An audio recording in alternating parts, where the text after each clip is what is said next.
Sucesso sem sucessão é fracasso. Se você foi um grande homem, construiu grandes coisas, mas se ninguém vai continuar o que você fez, tudo que você fez vai passar. Se você só ora quando você tem um problema, você tem um problema. Mas o que nós temos que entender é que você talvez não vá colher onde plantou, mas você sempre vai colher o que plantou. A oração do Pai Nosso é um manifesto de governo, como nós devemos governar. Então, primeiro, identidade, para que haja autoridade, saber que você tem filiação e tem cidadania. Miles Monroe foi um grande amigo, né, um grande mentor. Ele foi um ponto de disrupção na questão da abordagem do reino. Seja bem-vindo!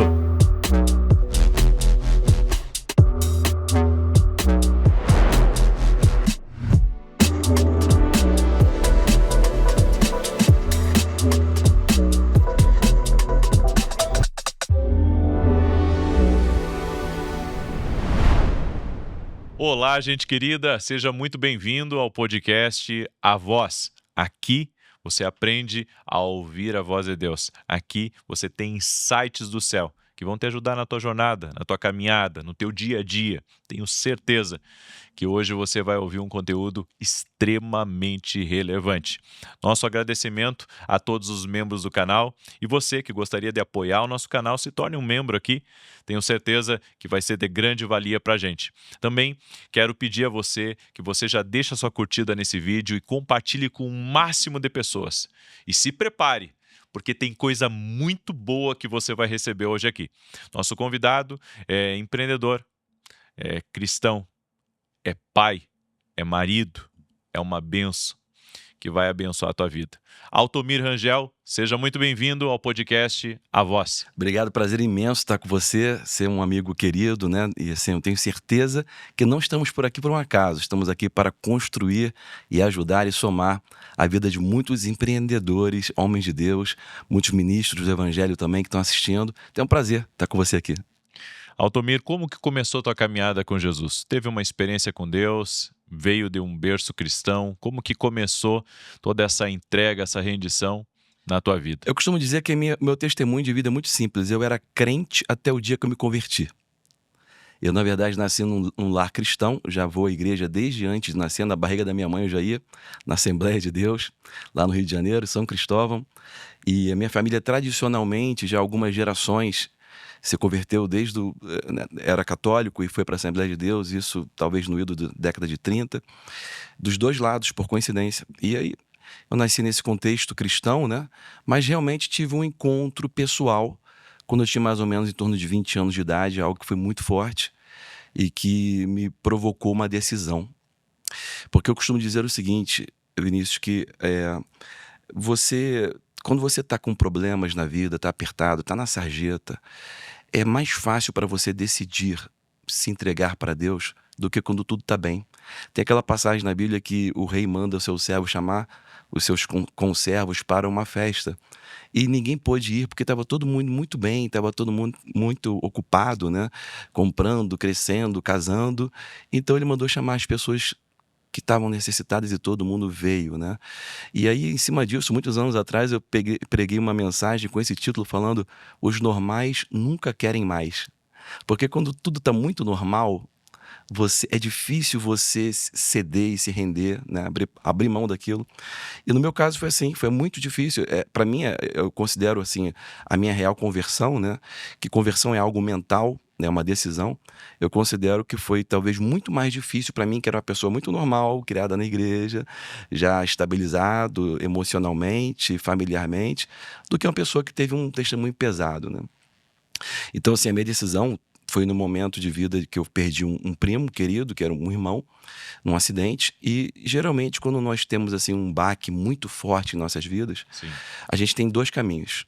Um é se entregar completamente para Deus. E o segundo é ficar com raiva de Deus, se revoltar contra Deus, porque Deus permitiu isso acontecer. Infelizmente, muitas pessoas pegam esse segundo caminho. Ficam com raiva, tentam assim, não conseguem entender o porquê passam por certas coisas, e elas culpam a Deus, Tu literalmente. sabe que esse é um ponto importante, porque tem gente que pega raiva de Deus realmente. A maioria. Eu tive um dos podcasts aqui que a nossa entrevistada ela falou que a birra da família dela se converter é porque a mãe da mãe dela lia a Bíblia. Hum. E quando morreu de forma trágica, culpou a Deus. Sim. Culpou a Deus e daí decidiram assim a odiar tudo que fosse relacionado a Deus. Daí quando ela se converteu, a família não aceitou, Sim. porque Já estava com raiva. já estava com raiva. Você vê, isso está tão intrínseco na nossa mentalidade Exatamente. como cultura, que se você for fazer um seguro da tua casa hoje, vai ter uma cláusula lá que vai falar assim, que são atos de Deus, ou seja, incêndio, quando inunda, quando explode, quando tem raios. Nós já culpamos a Deus até na Nas cláusula coisas desse negativas. atos de Deus, entendeu? Como se, porque a gente pensa assim, se Deus permitiu, é porque Deus ele tem todo o poder, então, e na verdade a Bíblia fala que Deus não é o autor do mal, né? Muitas vezes Deus ele permite porque nós permitimos muitas coisas acontecerem e ele nos deu esse poder de decidir, né? O poder Verdade. de escolher, e às vezes a gente escolhe errado ou outras pessoas escolhem, né? E uma das coisas que eu acho interessante nessa lei da semeadura é que às vezes a gente planta e a gente não vê às vezes aquele retorno, mas o que nós temos que entender é que você talvez não vá colher onde plantou, mas você sempre vai colher o que plantou. Então, quando a gente entende isso, a gente descansa. Por quê? Porque se você está tendo uma boa semeadura, mesmo que você não colha ali, você vai colher em outro lugar aquilo que você plantou, porque Deus é É fiel. verdade. E outra coisa interessante do teu testemunho é que tu veio de um berço cristão, mas o teu verdadeiro encontro com Jesus veio com 20 anos. Em torno disso. Mas também, ao longo desses 20 anos, né, da tua concepção até os 20 anos, teve experiências com Deus e tudo mais, foi criado no meio cristão, assim como muita gente, que às vezes é criado no meio cristão, mas não tem aquela experiência com Deus. A gente volta para essa questão pessoal, porque a verdade é que Deus não tem neto, né? Só tem filho.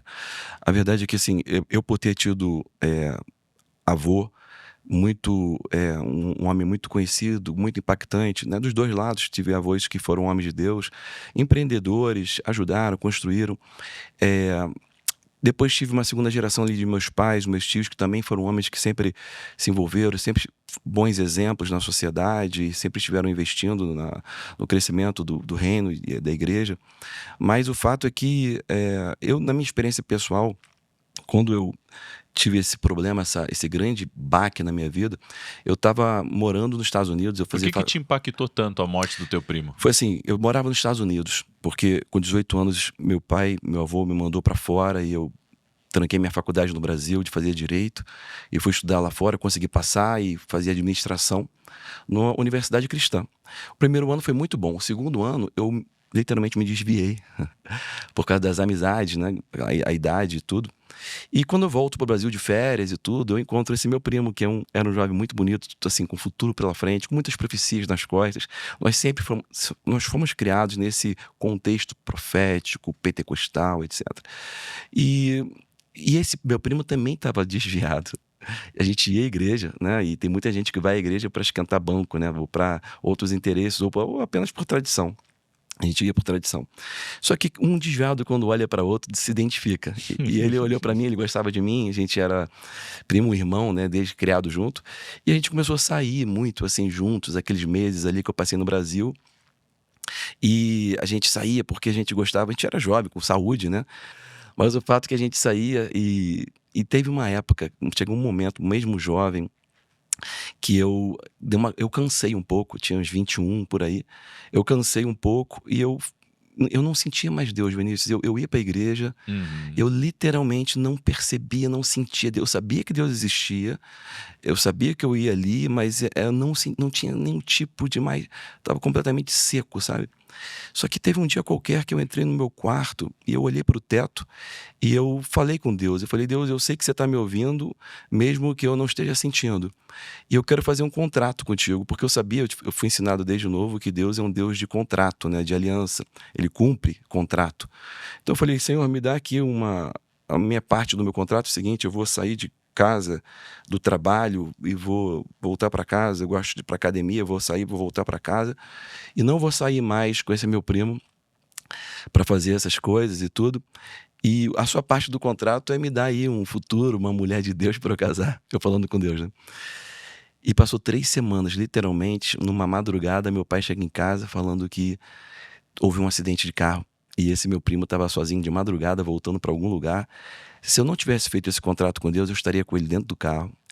E não sei se você vai lembrar, mas tinha um carro da Volkswagen, que era um Santana 2.0, um carro que andava muito naquela época. Ele literalmente abraçou o poste e juntou a mala com o motor, ficou assim agarrado no poste, ele no meio. Levaram ele para o hospital e ficou 3 dias lá na UTI, né? Falou com os pais, com o avô, com a família, assim. E no 3º dia ele faleceu. E aquilo foi um baque muito grande. E eu me lembro que eu saí do funeral, eu olhei para o céu, um amigo estava dirigindo o carro, e olhando para o céu, eu falei para Deus assim, naquele momento eu tive uma consciência de Deus, que eu nunca tinha tido antes. Uma consciência de realidade física, de pessoal. Eu olhei para o céu e falei assim, eu sei que André, esse meu primo, tá andando contigo agora. Lembra daquele contrato?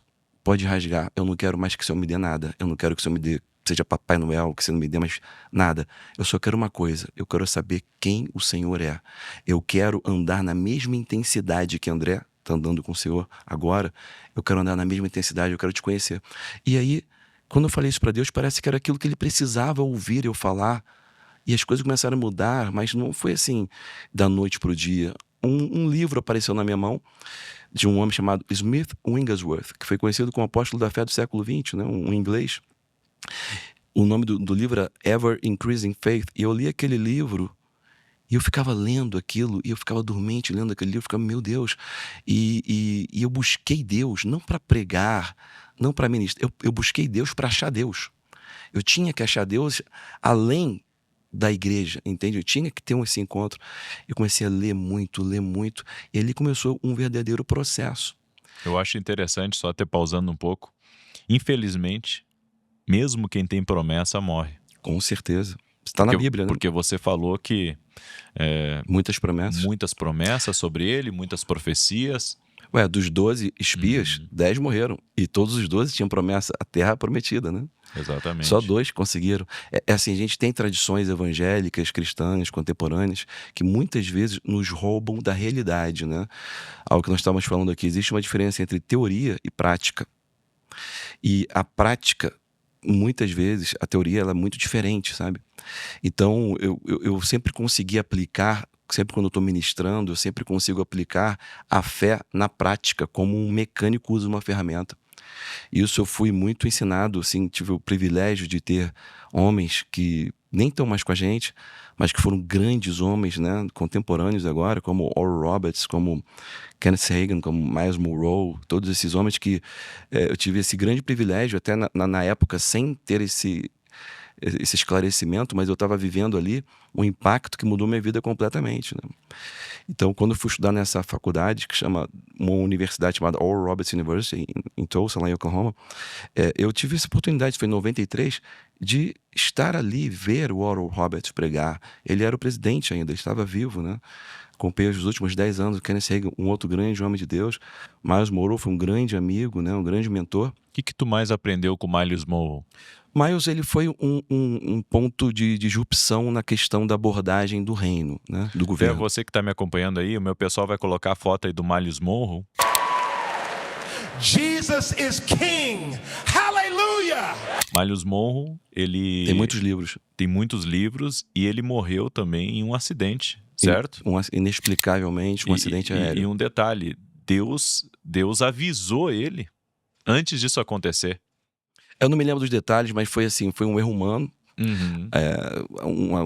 Um erro humano poderia ter sido evitado, mas que aconteceu. É uma das poucas coisas que eu não consigo explicar, né? Mas assim, a gente tá sempre confiando em Deus e entendendo que Ele cumpriu no tempo dele uma coisa muito forte. Mas não sei se tu lembra, ele teve um sonho sobre isso.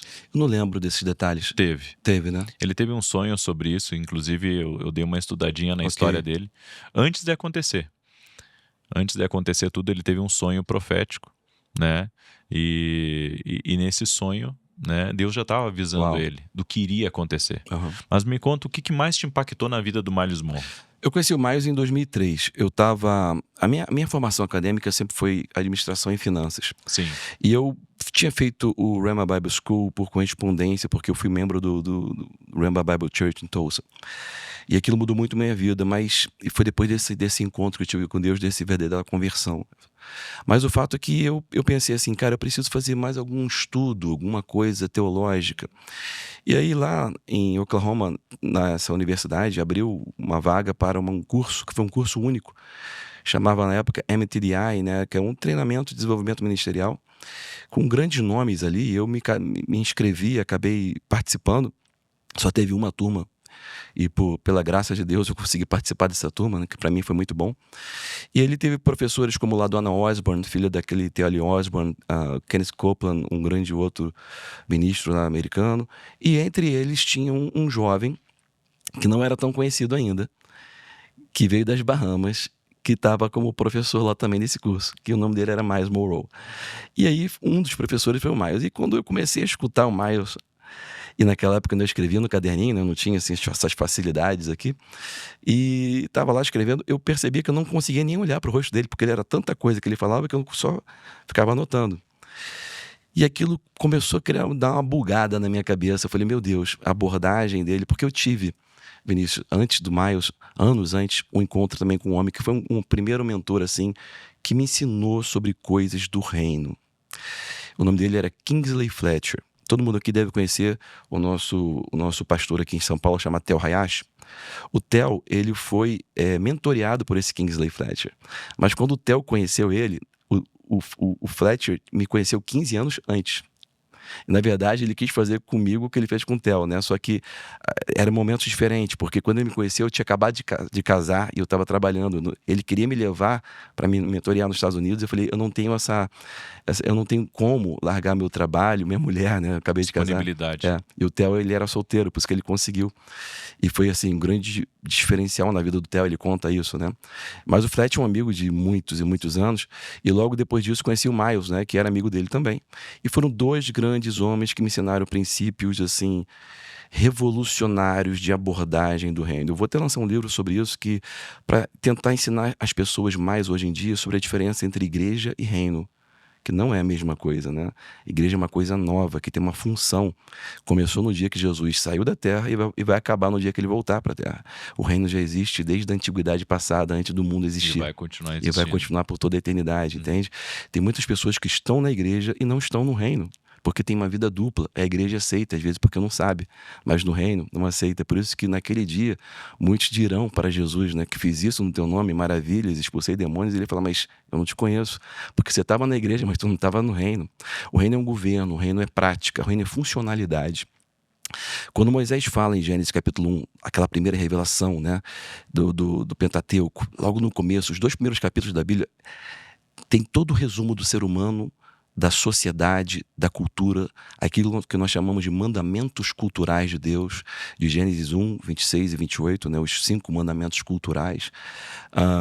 E quando Moisés ele fala que Deus nos fez a sua imagem e semelhança, a etimologia da palavra imagem ela é muito interessante, porque não quer dizer apenas 2 olhos, um nariz e uma boca, dois ouvidos. Não, isso também, tá? Essa questão física aparente. Mas, literalmente em hebraico, a palavra funcionalidade significa ser da mesma classe. Por exemplo, você tem um cachorrinho, você ama seu cachorrinho, você conversa com ele. Ele abana o rabinho, ele fica andando junto com você, mas ele não responde à altura. Você precisa de um outro ser humano para você conversar e ele responder à altura. Deus criou todas as coisas, mas nada respondia à altura. Então ele falou, façamos nós o homem a nossa imagem. Um ser que tem uma capacidade de responder à altura. Mesma classe. Mesma classe de ser. Não temos as atribuições do Criador, mas nós somos da mesma classe de ser. A palavra imagem ainda tem uma outra coisa mais, assim, um entendimento mais expansivo, que assim, a gente pode pegar uma analogia, por exemplo, quando você compra um carro da marca, daquela estrela de 3 pontas, né? Aquela estrela de 3 pontas, a Mercedes-Benz, é uma marca de valor. Sim. Às vezes o carro é igual a um outro carro qualquer, mas ele é mais caro por causa da imagem. Aquela imagem de 3 pontas, aquela estrela de 3 pontas, ela só é colocada no carro depois que o carro é testado na fábrica. Você sabia que o carro que nós compramos 0 quilômetro, ele não é 0 quilômetro de fato? Ele foi testado antes. Aí depois você dá como 0 quilômetro, mas ele foi testado para saber que quando a Mercedes bota a marca dela, bota a imagem dela no carro, ela tem certeza que aquele carro funciona bem. A última coisa que é colocada no carro é a imagem. Deus, quando colocou a imagem no homem, ele já se certificou que ele foi feito para dar certo. Ele tem a imagem dele, a imagem de Deus. Então, a imagem significa a mesma classe de ser. E semelhança. Semelhança em hebraico vem da etimologia, que significa funcionalidade. Ou seja, o ser humano, ele é da mesma classe de ser de Deus e ele funciona como Deus. Em outras palavras, se o ser humano não está funcionando como Deus, está em mau funcionamento. E é isso que acontece com a sociedade desde que Adão pecou, né? A sociedade, muitas vezes, a gente culpa Deus, como falamos aqui no começo, sobre coisas que acontecem, quando na verdade é só o ser humano em mau funcionamento. Falta um alinhamento. Falta um alinhamento. Jesus, ele veio para redenção do homem. E a palavra redenção literalmente significa comprar de volta o direito perdido. É como se você tivesse um leasing de um carro, você não conseguiu pagar, o banco tomou, eu sou seu amigo, eu falei, não, eu pago para você, fui lá, paguei a tua dívida e te dei de volta o teu carro, entende? Jesus fez isso. Adão, quando pecou, ele não estava no céu, ele estava na terra. Ele não perdeu o céu. O que ele perdeu? Ele perdeu o governo. Ele era um mestre dessa terra. O salmista falou, os céus são os céus do Senhor, mas a terra ele deu para os filhos dos homens. Então Deus deu o domínio, isso está em Gênesis também, para o homem sobre toda a terra, como se ele fosse o mandatário da terra. Adão perdeu isso. Então Jesus, ele veio restituir exatamente isso. Estava na mão do enganador, né, do diabo. Foi por isso que o diabo falou na tentação de Jesus que se você me adorar, tudo isso te darei, porque a mim me foi dado, e era verdade, Adão tinha dado para ele. Só que ele quis oferecer para Jesus um shortcut, um atalho, né? Ou seja, você vai conseguir o que você quer sem a cruz, sem pagar o preço que você precisa pagar para conseguir isso aí, entendeu? E isso aí até hoje é uma tentação que nós sofremos, né? De alcançar propósito sem processo, né? E tem muita gente hoje tentando achar esse atalho, né? E quando a pessoa não percebe que o processo para você é muito mais saudável, porque vai te trazer um caráter para sustentar o propósito. Myles Munroe trouxe essa revelação sobre o reino. Sim, Isso te muito. impactou? Totalmente. Toda essa abordagem que eu falo com você aqui muito foi da convivência com ele. Uma coisa que o Fletcher me falou, que eu acho que pode ajudar muita gente, antes do Myles, foi uma coisa interessante, porque esse Kingsley Fletcher, hoje, o nome dele até mudou, tá? Ele tem um ministério grande na Carolina do Norte, mas ele, na verdade, também tem uma residência em Gana, na África, porque o pai dele era rei em Gana, na África. Eu não vou saber te explicar exatamente como funciona essa questão política lá, mas na África, esse país Gana mantém a tradição monárquica como se fosse conselheiros do presidente lá, o mandatário. O pai dele era rei. Quando ele veio em 1997 para a convenção da ONEP pela primeira vez lá no Rio de Janeiro, ele veio como príncipe de Gana. Ele realmente era príncipe, ele era filho do rei, sabe? E o filho primogênito. E ele, muito culto, etc. Foi quando eu conheci ele, traduzi pela primeira vez de maneira pública, assim, simultânea. Aquilo foi, assim, uma ativação na minha vida espiritual, uma coisa profética. E a gente conversa depois nos bastidores, ele ficou lá na casa do meu pai, a gente conversando na mesa. Ele me falou uma coisa que até hoje eu carrego, que me impactou de maneira assim muito funcional, que é o seguinte, isso aí muito cristão precisa ouvir, que é assim, Deus, ele é o nosso pai, mas ele também é rei. E ele falou isso porque ele era filho de um rei. Ele falou assim, Altomir, quando eu estou na presença do meu pai, junto com as outras pessoas em público, eu não trato ele como pai. Eu trato ele como rei, eu sou súdito, como qualquer outro. Preciso manter a reverência quando estou em público. Mas quando estou em secreto, só eu e ele, aí eu posso abraçar, beijar e tratar ele como pai. Foi isso que Jesus quis dizer, entende? As pessoas às vezes estão trocando o lugar de reverência para o lugar de intimidade. E na verdade, você precisa ter intimidade. Foi por isso que Jesus falou, entra no teu quarto, fecha a porta. Ali é teu pai, ali você tem intimidade, mas em público precisa haver reverência, precisa haver temor, até mesmo para que esse temor passe para as pessoas em público, né? Hoje as pessoas estão muito assim, papai do céu, muito infantilizadas, às vezes publicamente dentro da igreja, né? Tentando forçar uma intimidade com Deus. onde é momento de ter reverência, onde é momento de ter, de transmitir uma moral. O mundo precisa de moral, né?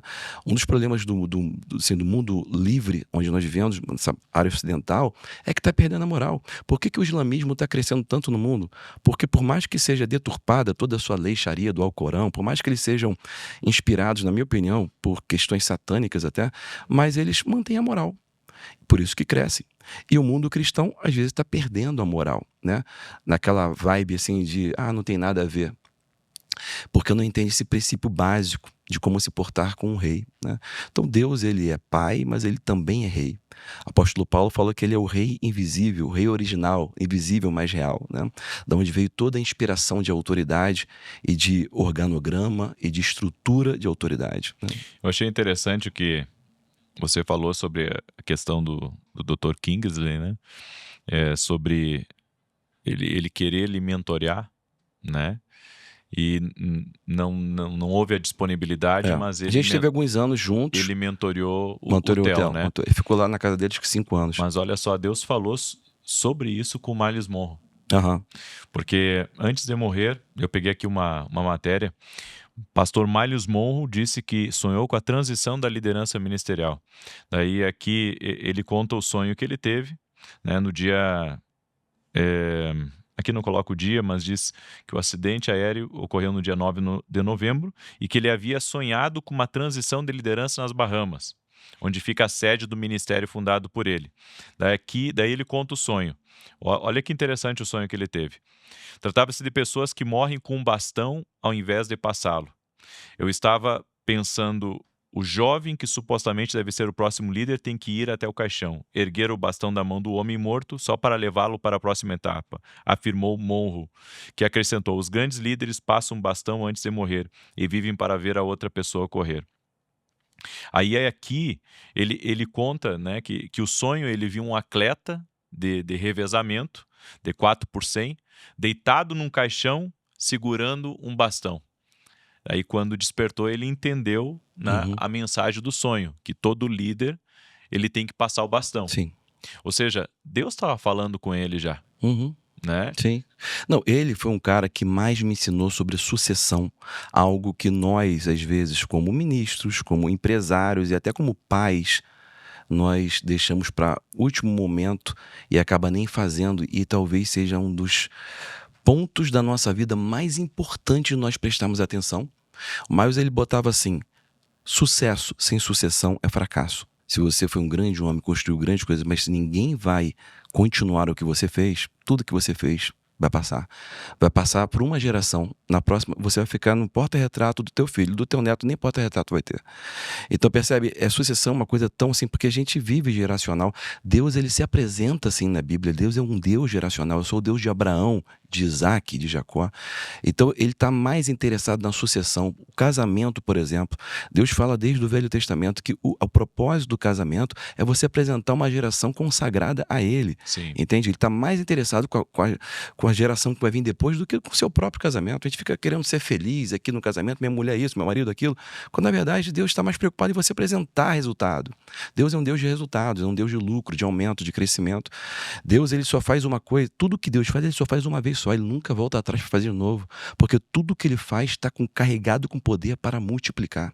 Deus fez um homem e nunca mais voltou para a terra para fazer outro homem. Até a mulher ele tirou de dentro daquilo que ele já tinha feito, ele não voltou para a terra. Mas depois que ele fez um homem, hoje nós temos 8 bilhões.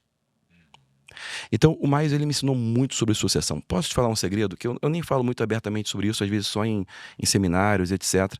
Nessa questão de sucessão. É uma coisa muito importante, talvez até para amigos, ministros que estejam aí assistindo, pastores, ou você às vezes que é empresário.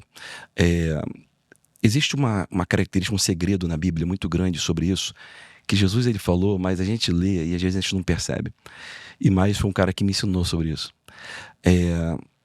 Jesus perguntou para Pedro 3 vezes: você me ama? Amo. Então apacenta minhas ovelhas. Aí ele pergunta de novo: você me ama? Pedro, poxa, o que está acontecendo? Acabou de perguntar. Não, amo. Então apacenta. E a 3ª vez ele perguntou. E o que Jesus estava nos mostrando? Um princípio muito poderoso. Para você ser sucessor de alguém, Você não pode amar o que ele construiu. Você não pode amar o nome dele. Você não pode amar os bens e aquilo que ele tem. Você tem que amar a pessoa. Esse é o segredo da sucessão, amar a pessoa. Não amar o que ele construiu, nem o que ele deixou, nem o legado dele, nem o nome. Amar ele. Esse é o segredo. Jesus perguntou 3 vezes, você me ama? Não quero saber se você ama o que eu construí, o nome que eu tenho, o que eu estou fazendo. Não, você me ama. E às vezes nós escolhemos sucessores que estão ali perto da gente, mas que amam muito mais o que a gente construiu, muito mais o nome que a gente deixou, e na verdade não ama a pessoa, né? E o segredo nisso tudo é isso, porque você vê, Moisés, ele tinha um cajado, mas Josué tinha uma espada. Deus, ele nunca vai usar da mesma maneira o sucessor. Ele vai usar com características pessoais, mas o cara tem que ter amado o cara que veio antes dele. Entende? Isso é uma questão de fidelidade, de compromisso. Então, mais me ensinou muito sobre isso e sobre os princípios do reino, né? Uma das coisas que nós estávamos falando aqui, que eu acho que assim muito legal, é sobre a oração do Pai Nosso, que é uma oração que a gente considera no Brasil, por ser um país majoritariamente cristão, a gente considera apenas como às vezes uma oração até infantil, né, que a gente ensina para os filhos. Né? Ritualística, eu falo às vezes em algum evento ou num funeral, né?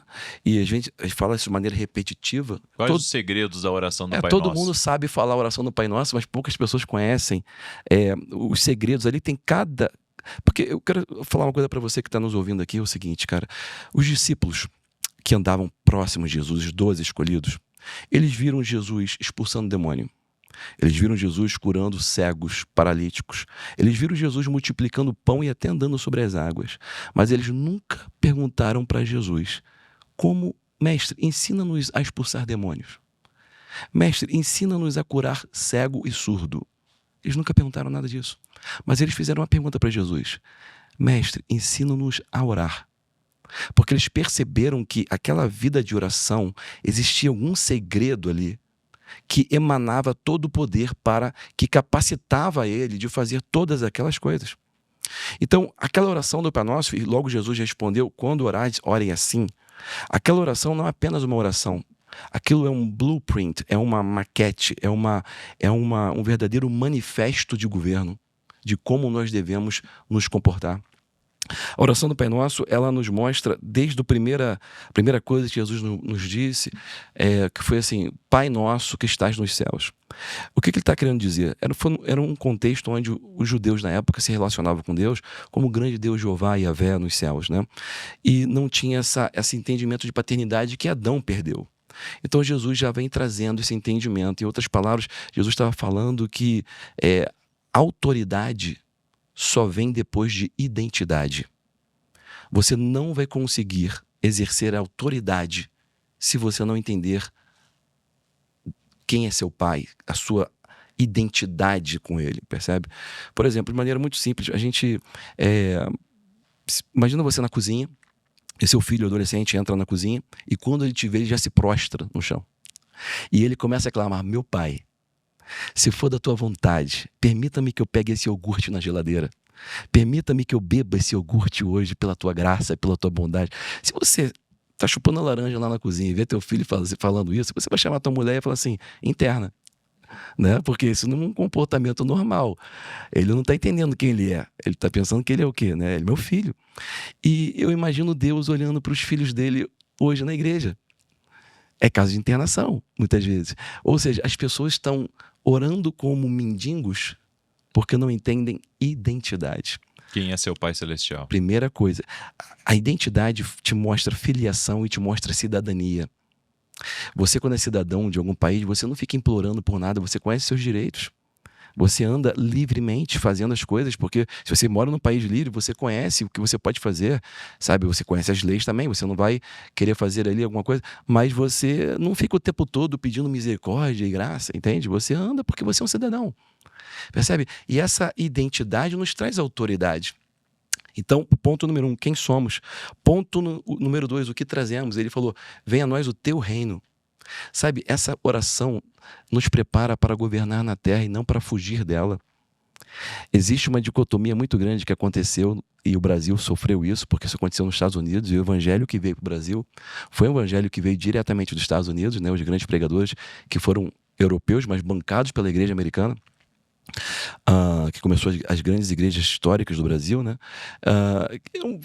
Houve uma dicotomia nos Estados Unidos na época da Guerra de Secessão, porque homens como Charles Finney, como John Wesley, pregavam o evangelho do reino, que era o evangelho que Jesus pregou, o apóstolo Paulo, todo mundo na Bíblia.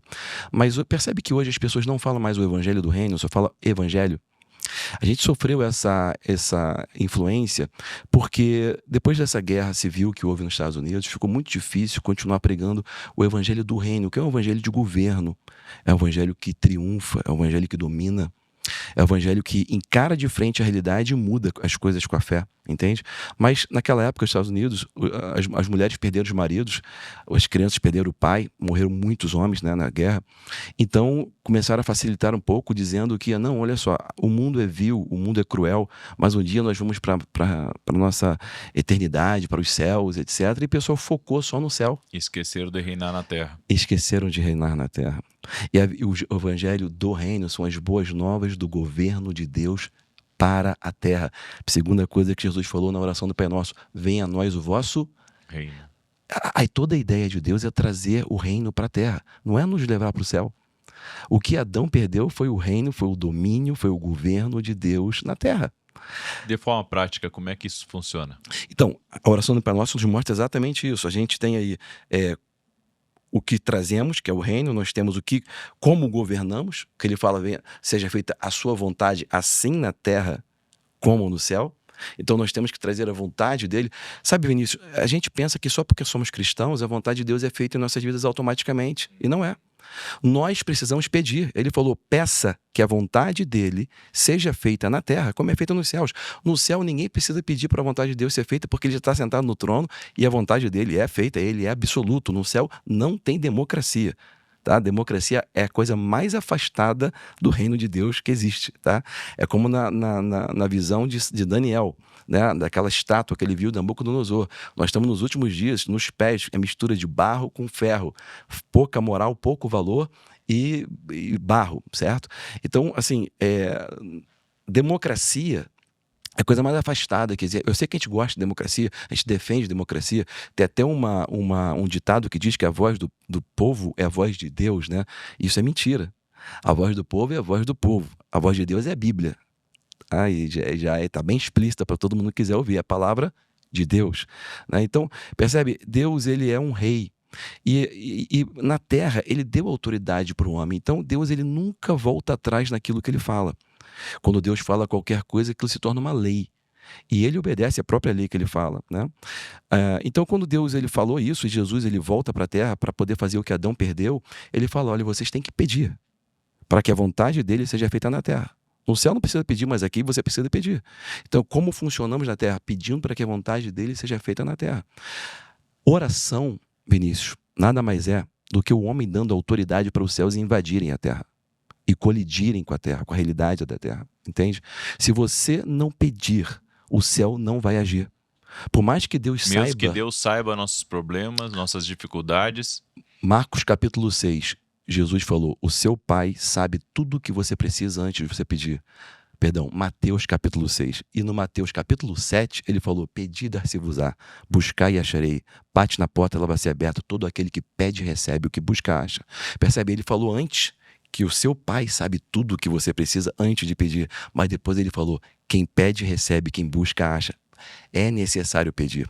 Por que Jesus, quando chegou aqui, falava em parábolas? Por que ele não falava abertamente para o público? Por que ele só falava abertamente com os discípulos em particular? Jesus, certa vez, ele falou algo muito paradoxal. Quando os discípulos perguntaram isso para ele, por que o Senhor não fala abertamente? Ele falou assim, olha, se eu falar, eles vão ser curados. Se eu falar, eles vão receber tudo. E eu não posso dar para eles. Aí você pensa, mas espera aí, Jesus não veio para dar isso? Sim, mas você precisa querer. Parábola nada mais é do que uma verdade escondida, como se eu estivesse te entregando um presente bem embrulhado com aquela fita de ouro, tá certo? E você pega aquela coisa linda, a parábola é linda, bonita, você pega aquela coisa linda, mas se você não quiser abrir, se você não rasgar não buscar entender o que tem ali dentro, você nunca vai encontrar a verdade, você só tem a aparência da verdade, né? Então percebe, a parábola de Jesus falava em parábolas porque as pessoas precisavam querer o que ele veio trazer. Por que ele falava abertamente com os discípulos? Porque os discípulos já tinham largado tudo para estar com ele. O segredo do Senhor é para aqueles que o temem. Eles já queriam, eles já tinham largado tudo. Pedro largou a empresa, o outro largou a profissão, todo mundo largou tudo para andar com Jesus. Então ele fala abertamente, percebe? Então ele fala na oração do Pai Nosso: olha, você precisa pedir. Quando você pede para que a vontade do rei seja feita aqui na filial, como é feita na sede, ele entra, ele intervém. Tem muita coisa na nossa vida que a gente só pede depois que já deu ruim, que já deu problema. Eu costumo dizer o seguinte: se você só ora quando você tem um problema, você tem um problema. Os nossos problemas é que a gente não ora antes pedindo para a intervenção dos céus quando a gente vai começar a empreender, quando a gente vai começar sei lá, antes de casar ou antes de se relacionar, percebe? Nós precisamos pedir. A oração do Pai Nosso é um manifesto de governo, como nós devemos governar.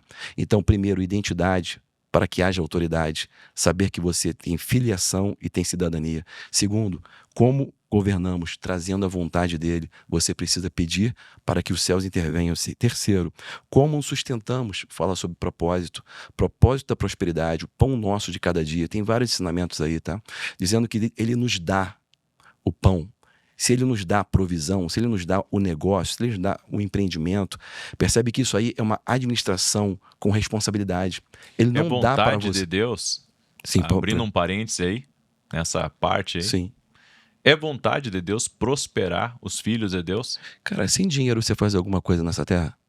Como é que você vai Difícil. pregar? Como é que você vai pregar o evangelho? Ah, não, você vai achar pessoas que vão falar assim: eu não preciso de muito.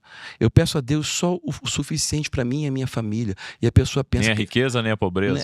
só para o suficiente. E a pessoa pensa, Vinícius, que ela está sendo humilde. Não, ela está sendo egoísta. Porque se você só tem para você e sua família, como você vai ajudar um necessitado? Se alguma pessoa bater na tua porta lá pedindo um pão duro, um pedaço de pão, você vai tirar da boca do teu filho para dar para ele? Duvido. Você só consegue dar se você tem sobrando, se você tem a mais, percebe? Deus tem um propósito, tem um propósito muito grande para a prosperidade. Eu tenho esse livro, escrevi em 2004, O Propósito da Prosperidade. É uma cartilha para prosperar aquele livro. Mas a verdade é que eu foco no propósito, porque as pessoas... Percebi isso já tem mais de 20 anos atrás. As pessoas tinham, às vezes, e até hoje tem um estigma, né? Tem alguns teólogos, alguns homens aí que estigmatizaram, dizendo que a teologia da prosperidade. Assim, eu até entendo que tem muitos escândalos, né? Em todo lugar tem. Extremismos, né? Dentro da igreja evangélica também tem muitos escândalos. A gente está vendo hoje como nunca, né? As pessoas não estão sabendo. Aliás, o capítulo 7 desse meu livro fala exatamente sobre isso. Como lidar com o mundo material. As pessoas não estão sabendo lidar com o mundo material. Por isso que quando vê dinheiro, a pessoa se perde, né? E às vezes o seu sucesso vira o maior inimigo do teu futuro. As pessoas estão sendo derrotadas pela vitória, estão sendo derrotadas às vezes pela prosperidade, porque não se prepararam para ter antes de ter. E Jesus, ele alertou, Jesus falou mais sobre como lidar com o mundo material do que salvação, por exemplo. Pega lá o capítulo 24, 25, 26 de Mateus, né? Os discípulos fizeram 3 perguntas sobre o fim do mundo, o final do tempo e a vinda dele. E ele começa falando sobre terremotos, ele começa falando sobre fome e guerras, etc. Mas logo em seguida ele começa a ensinar como lidar com o mundo material nos últimos dias. E a resposta dele foi toda falando sobre dinheiro. Como lidar com o mundo material. Sabe por quê? Porque Jesus nunca disse que o diabo era concorrência para ele.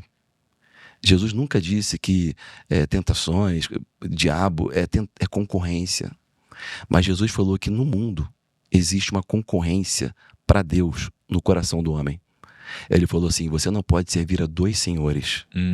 Você não pode servir a Deus e as riquezas, a mamon. Ou seja, a riqueza é um caminho para o poder. E o ser humano foi criado, sim, para ter poder. A primeira coisa que Deus deu para o homem foi domínio, foi poder. O homem perdeu esse poder. Jesus veio para trazer de volta, mas da maneira certa, da maneira que o homem tinha originalmente, através do relacionamento com Deus, entende? Então, assim, eu costumo dizer que existe 4 tipos de riquezas no mundo. A riqueza trabalhada, a riqueza herdada Essas duas são boas, positivas. A terceira é negativa, que tem muito no Brasil, infelizmente. A riqueza roubada. Vamos admitir que existe também, né? As pessoas ficam ricas quando roubam. E a quarta, que é a maior de todas, o favor do rei. O favor do rei vai te dar coisas que dinheiro nenhum, riqueza nenhum consegue comprar, né? O favor do rei vai transformar uma mansão num lar. Quantas pessoas têm uma mansão e não têm um lar? Quantas pessoas têm tudo o que querem, mas não têm paz, né? E às vezes não tem saúde. Interessante, hein? Então percebe, Jesus ele veio restituir, veio restaurar o que foi perdido, né? Então essa oração do Pai Nosso, ela é realmente um blueprint. Então ele fala como somos sustentados por essa provisão. Deus ele tem assim não só o interesse, mas Salmo 35 diz que ele se alegra, se deleita com a prosperidade do seu servo. Ele fala em Deuteronômio capítulo 8, eu vou me envolver na prosperidade das suas mãos. Ele fala o seguinte, olha, lembrarás do Senhor teu Deus naquele dia, porque sou eu que te dou força para você adquirir riqueza na terra. Essa palavra força em hebraico significa habilidade, capacidade, conceito, conexões, favor para você adquirir riqueza. E ele fala, essa riqueza tem um propósito para cumprir aquilo que eu jurei aos teus pais. O que seria isso? A expansão do reino. Cada pessoa que recebe Jesus como Senhor, o reino está sendo expandido. Cada pessoa que é discipulado, o reino está sendo expandido. A oração do Pai Nosso vai se manifestando na vida das pessoas quando nós entendemos cada um desses pontos que ele falou lá, ok? Que é uma maneira cultural de nós mudarmos a cultura da sociedade. Sabe, Jesus ele veio trazer o governo, certo? Só que quando ele chegou na Terra, já tinha muitos governos que foram desenvolvidos humanistas, né? Desde a queda do homem, né? E desde os 3 pais lá da humanidade, filhos de Noé. Então, Jesus entrou em pleno Império Romano. E uma coisa que o Miles Monroe falava que eu achava muito interessante é que a Bíblia ela diz que na plenitude dos tempos Jesus veio. E por que naquela época? Né? Por que não hoje? Por que não antes? Né? E a verdade é que o Império Romano ele foi o primeiro império que trouxe o conceito certo daquilo que Deus queria fazer na Terra. O Império Romano foi o primeiro império que, quando conquistava, não destruía, absorvia e tornava aquilo como se estivesse fazendo uma colonização. Tudo se tornava Roma. Então ele pegava lá os bárbaros desse povo, pegava o outro lá e todo mundo se tornava Roma. Tinha que falar como romano, ok? E absorver, por exemplo, quando Roma conquistou a Grécia, ele absorveu a filosofia. A filosofia que nós temos hoje, de padrão filosófico do mundo moderno aqui, pelo menos desse lado do mundo, né, mundo livre, que nós aprendemos nas universidades de maneira acadêmica, é o que Roma absorveu de Platão, Sóstenes, Aristóteles, todos os pensadores gregos. Então percebe, esse conceito de conquistar e colonizar era o conceito que Deus tinha originalmente para Adão, quando ele foi preencher toda a terra com essa cultura. E Deus vinha todos os dias à tardinha conversar com o homem para trazer para o homem a ideia, o conceito do governo da sede. Para o homem aqui na filial transmitir e encher exatamente. Foi isso que Jesus falou na oração do Pai Nosso. Na oração do Pai Nosso. Seja feita a sua vontade, assim na terra, como é feita aí. Adão era para ter feito isso. Percebe? Foi uma das coisas que ele perdeu. Jesus veio restaurar, veio trazer de volta. Nós precisamos entender que não é automático. Não é porque você é um cristão que isso acontece. Você precisa exercer esse domínio de novo, entendeu? De trazer para a terra, dar para os céus a possibilidade. Deus ele sempre procura oportunidades em nossas vidas. Quando você se volta para Ele, você está dando oportunidade, você está dando para os céus uma abertura para que Ele possa intervir na sua vida. Muitas vezes nós ficamos esperando Deus fazer algumas coisas em nossas vidas, quando na verdade não é você que está esperando em Deus, é Deus que está esperando em você. Tomar uma posição, parar de orar como mendigo e começar a orar como filho, como cidadão, como embaixador do reino. E essa concepção muda a nossa abordagem. No reino espiritual que está ao nosso redor, nós temos anjos ao redor, demônios ao redor. O reino espiritual responde a isso. Salmo diz que os anjos poderosos de Deus respondem à voz da palavra dele. A palavra de Deus tem que estar na nossa boca e os anjos vão obedecer, percebe? E os demônios também obedecem. Eu tive muita experiência já com isso quando eu fui consagrado a primeira vez no ministério, né? Em 1999. Fui trabalhar num culto de libertação, eu tive experiências profundas sobre isso. Sabe, os demônios, os diabos, que estão aqui no mundo soltos, né? Já foram derrotados, mas estão soltos por aí. Eles sabem quando o cristão sabe e quando o cristão não sabe quem ele é. Eles sabem. Eles brincam quando o cristão não sabe. Posso dar aqui um exemplo Vamos lá. bem rápido? Uhum. Estava nesse culto de libertação. Foi em 1999, na igreja que eu pertencia, que meu avô fundou, tinha esse culto lá, aquela coisa de libertação, né? E libertação, só um parênteses, tá, gente? Para você que está ouvindo, libertação de fato não é expulsar demônios, isso é um alívio. Libertação, na verdade, é mental. É renovação da mente, para que você possa experimentar a boa, perfeita e agradável vontade de Deus, tá? Mas nesse propósito de você orar e repreender demônios, que faz parte, né, do evangelho, eu estava lá nesse culto de libertação e eu vi. Tinha todo aquele procedimento, as pessoas chegavam para ser oradas, né, literalmente, e vinha, demônios se manifestam, isso acontece, sempre quando tem manifestações malignas, demoníacas, também vai ter carne, vai ter pessoas ali emocionalmente envolvidas, né, vai ter de tudo, você tem que ter discernimento em alguns momentos, mas o fato é que muitas vezes as tradições religiosas, elas são assim, literalmente, o diabo ele vê. Ele sabe, os demônios são seres inteligentes. Eles já estão na Terra muito antes dos homens, tá? A Bíblia fala dos filhos de Seva, Exato. que usaram o nome de Jesus, mas apanharam. não tinham autoridade. Apanharam. Não só autoridade, não tinham conhecimento. Porque eles falavam em nome de um Deus, de um Jesus que eles não conheciam. Falavam em nome de um Jesus que Paulo pregava, mas eles não tinham relacionamento, não conheciam. Não tinham o começo da oração do Pai Nosso, que é a identidade, percebe? E o demônio sabe quando você sabe, quando você não sabe que você deveria saber. E eu vi lá, cara, que tinha essa pessoa, que era o ministro que estava ali na frente, e chegou essa pessoa. Porque tem gente que eu já vi tentando expulsar demônio, o demônio não sai. Eu vou te explicar exatamente isso. Acho que vai ajudar muita gente. Inclusive, aconteceu uma experiência comigo quando eu morava lá no interior do Rio Grande do Sul. Um pastor amigo meu ligou para mim e disse, olha, eu sei que vocês trabalham com essas coisas, me disse bem assim, de expulsar demônio, e ele, um pastor de uma igreja tradicional, ele disse para mim, eu não estou conseguindo expulsar esse demônio, a família trouxe aqui para mim, eu já estou a ponto aqui de ligar para a polícia, ele disse aqui, porque estava quebrando tudo na igreja. Sim. E quando eu cheguei lá, né, tinham 5 homens na volta, né, de 3 a 5 homens, não lembro quantos, tentando segurar, e cheguei, expulsei o demônio, mas eu já vi muitas pessoas tentando expulsar demônio, não consegui. Então, essa autoridade vem da sua identidade, certo? Eu já tive muita experiência com isso, já li muito também sobre um cara chamado Lester Sumrall, que teve um grande ministério com isso nos Estados Unidos. O fato é o seguinte, nessa experiência básica, eu tive várias já nesse sentido, mas essa vai ajudar muita gente. No momento eu estava lá, eu era bem jovem, eu estava ali só auxiliando a pastora que estava na frente ali, ela estava lá repreendendo da maneira que ela sabia fazer e o procedimento que ela usava. Ela pegava, fazia sai. Aí se o demônio parecia que não saía, as irmãs agarravam a pessoa e etc. E eu tive uma visão espiritual. Naquele momento eu estava na minha sinceridade ali, querendo aprender e tudo, mas eu já tinha lido, já tinha conhecimento. Eu nem entendia por quê, porque a Bíblia fala que os demônios temem e tremem na presença de Deus. Na verdade, quem desobedece são os homens, não o demônio. O demônio obedece na hora, sabe? Eu tinha esse conhecimento, essa consciência. E aí, naquela hora que eu estava me questionando, eu tinha uma visão, como se o corpo da pessoa que estava possessa ficou transparente. E eu vi ali, dentro dela, um outro ser, né, que estava ali falando na boca dela. E na hora que a ministra estava lá, sai, o demônio, ele estava já com as 2 malas na mão para sair. Só que ele, como é mentiroso, ele falou assim, não saio. E a boca da mulher falou, não saio. E a ministra falou, batalha, tá difícil, agora é batalha.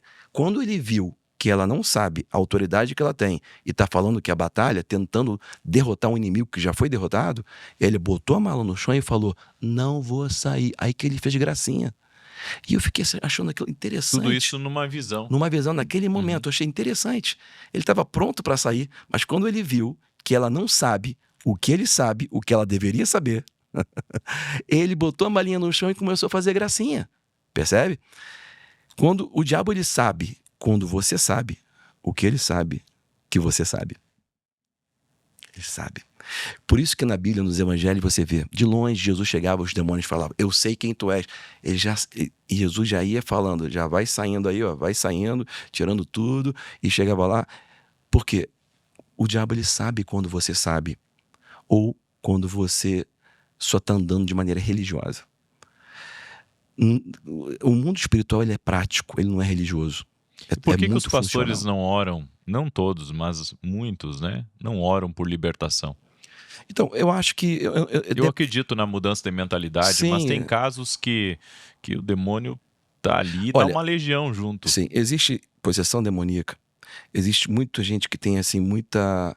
Eu tive muitas pessoas que eu já discipulei que veio de vários tipos de religiões africanas, etc, etc, e teve muita abertura. Quanto mais o ser humano se envolve, né, nessas questões espirituais e espiritualizadas, e aqui eu não estou querendo falar, mas a gente sabe, né, no Brasil tem muita dessas coisas.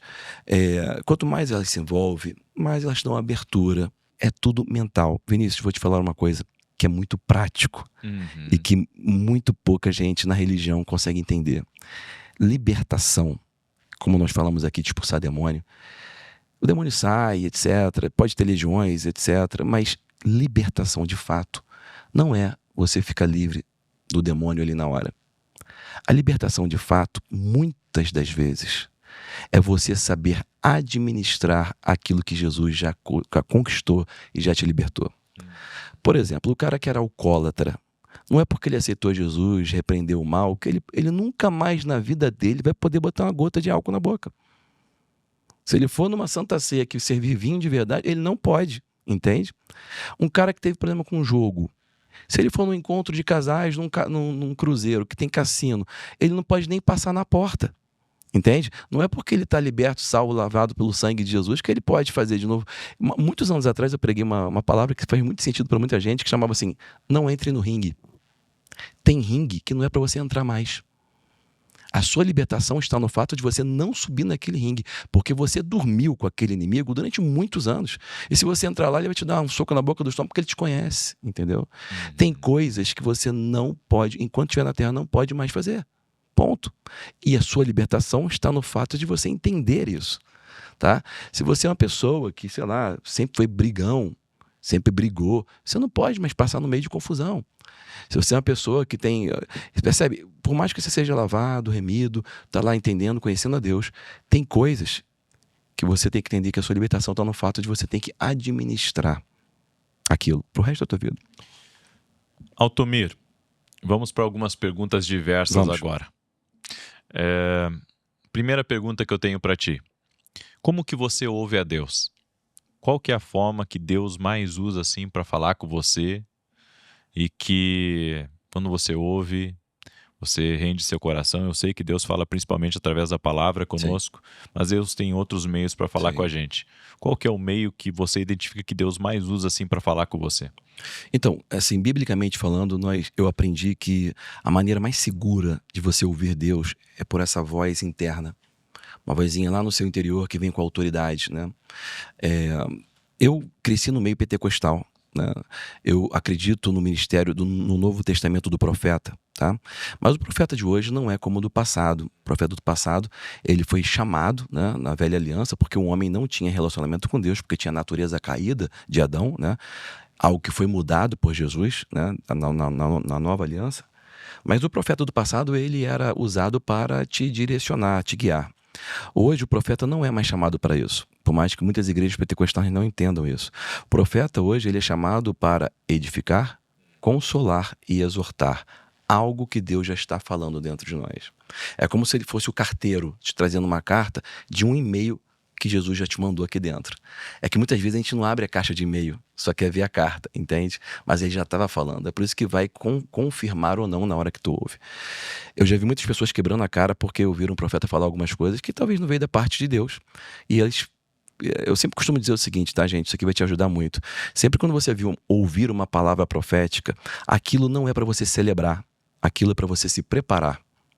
Percebe quando o grande profeta Samuel veio da casa de Jessé e ungiu a Davi como rei, ficou notoriamente ali para os irmãos e para a família o chamado e quem ele era, e ninguém sentou na mesa antes dele sentar. Você percebe que no dia seguinte ele teve que acordar às 5 horas da manhã e voltar para trás das malhadas porque nada mudou na vida dele? Ou seja, não é para ele ficar celebrando, vou ser rei. Não, é para se preparar. Ele ainda passou anos atrás das malhadas até chegar a oportunidade do Golias. Percebe? Tem muita gente celebrando porque entendeu que Deus está chamando para alguma coisa, quando na verdade era para estar se preparando. Eu vi pessoas muitas vezes que mudaram de um país, né? Foi morar nos Estados Unidos e quebraram a cara. E talvez tenha sido direção de Deus de ir para lá, mas elas foram no tempo errado. Elas foram celebrando. Chegou lá, divorcia, a família acaba, quebra tudo. Por quê? Porque ela não se preparou para aquilo. Então, Deus, ele fala de várias maneiras com os homens. Pode falar com um sonho, pode falar com um profeta, pode falar, sei lá, com várias coisas. Mas a maneira mais segura é quando ele fala aqui dentro. E ainda assim nós temos que entender que quando ele está nos dirigindo, naquele momento, não é para celebrar, é para se preparar. Deus, ele sempre fala antes o que vai acontecer. Ele avisa antes. O que é discernimento espiritual para ti? Se você for no dicionário, a palavra discernir significa ver, né? E um dos 9 dons do Espírito Santo, né, os dons de revelação, separado de 3 em 3, o discernir é você ver no mundo espiritual. Por exemplo, esse exemplo que eu te dei aqui, daquela mulher que estava possessa, eu vi. É uma visão. Pode ter uma visão aberta assim, ou então você pode identificar. Às vezes você está numa questão para fechar um negócio. E se você tiver um discernimento correto, eu vou te falar aqui um segredo, uma coisa que eu falo. Na minha carreira, por que a minha abordagem, esse ensinamento do Miles faz muito sentido para mim, né, a vida inteira? Porque na minha vida eu sempre usei a fé na prática, no mercado de trabalho. Eu ministro o evangelho quase há 30 anos, mas eu faço isso de maneira voluntária, etc. Nós sempre trabalhamos e empreendemos no Brasil, tá? Em vários setores. Eu tenho muita experiência no setor de higiene pessoal, petróleo e gás, trabalhei durante 15 anos, né? Setor imobiliário, corporação. E eu sempre eu era obrigado a usar fé, porque o Brasil é um dos países mais desafiadores. O trabalho que eu faço com empreendedores lá no Rio de Janeiro, por exemplo, é para cuidar, porque os empreendedores são talvez as pessoas mais solitárias na Terra.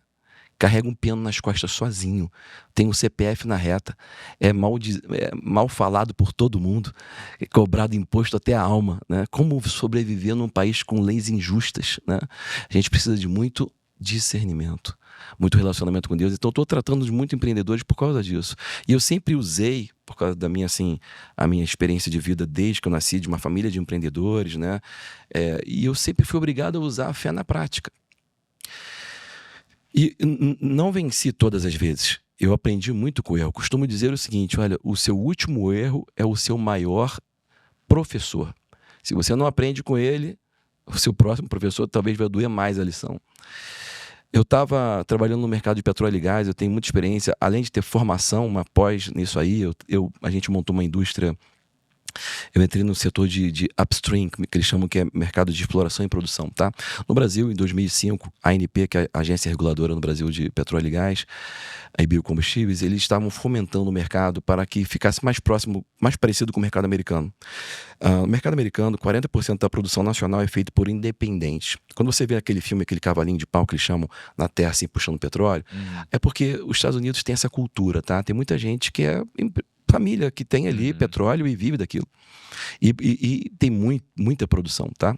E tentaram fomentar isso no Brasil. A agência reguladora tentou fomentar isso muito no Brasil. Aliás, a Magda Chateaubriand, que hoje é presidente da Petrobras, eu conheci ela na época, ela era secretária do Milton Monteiro, que era o diretor da ANP naquela época, e estava trazendo empresários como a gente, que estavam sendo bem-sucedidos, crescendo no Brasil, para poder conhecer esse mercado.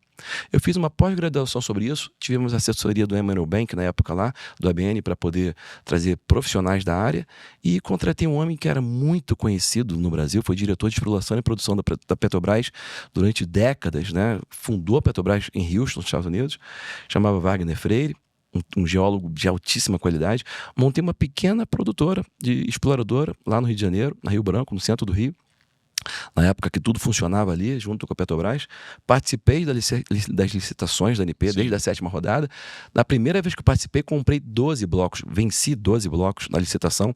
Nossos investimentos eram baseados todos em terra, chamado onshore, né? Baseados em terra, que o nível de investimento é diferente, baseado na água, né? 100 vezes menos, para ter ideia. E começamos a fazer um trabalho incrível. Tudo em inglês, né? Fazia road shows, apresentação dos meus ativos para trazer participação de grupos estrangeiros.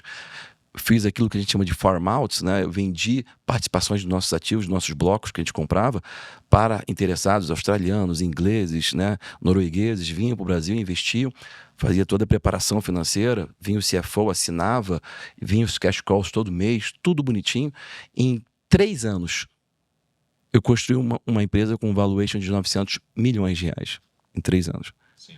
900 milhões em 3 anos. Já estava valendo mais do que a nossa empresa de higiene pessoal, que já estava talvez quase 20 anos no mercado. Sim. Você, com 30 e poucos anos fazendo isso, você, por mais cristão que você já começa a ficar falando mais assim, né? Mais grosso, né? E eu estava começando já a fazer um trabalho de venda dessa empresa. Então teve um grupo que veio da Índia, um indiano, sempre encontrava com ele aqui em São Paulo, me deu uma proposta e eu rejeitei. Isso foi em 2008. E veio um grupo australiano, foi lá no Rio de Janeiro encontrar comigo, me deu um cheque. Me deu um cheque de 26 milhões de reais. E eu peguei aquele cheque, olhei para a cara do meu diretor e eu fiz assim, ó, joguei fora aquele cheque. Eu falei com ele, cara, como é que você tem coragem de me dar uma proposta de 26 milhões de dólares? 26 milhões de dólares. Na época o dólar estava 2,50, 2,80. Sim. Então vamos dizer assim, 50 milhões de reais, 60 milhões de reais. Como é que você tem coragem de me dar uma proposta dessa? Se o valuation da minha empresa é de 900. Eu joguei fora aquele cheque. Eu fui arrogante. Isso foi mais ou menos em março de 2008. Passou 3 meses, explodiu no mundo uma bomba de uma crise nos Estados Unidos, conhecida como a crise do subprime, que afetou o mundo inteiro. Hoje, o barril do dólar, por causa dessa guerra no Irã, está em torno de 100 dólares o barril. Estão com medo de aumentar para 130, 140. Naquela época, quando eu estava negociando a minha empresa, o valuation dela era de 900 milhões, porque o barril do petróleo estava 147 dólares o barril. Estava no auge histórico, coisa que o pessoal tem medo que chega hoje. Em 2008 estava assim.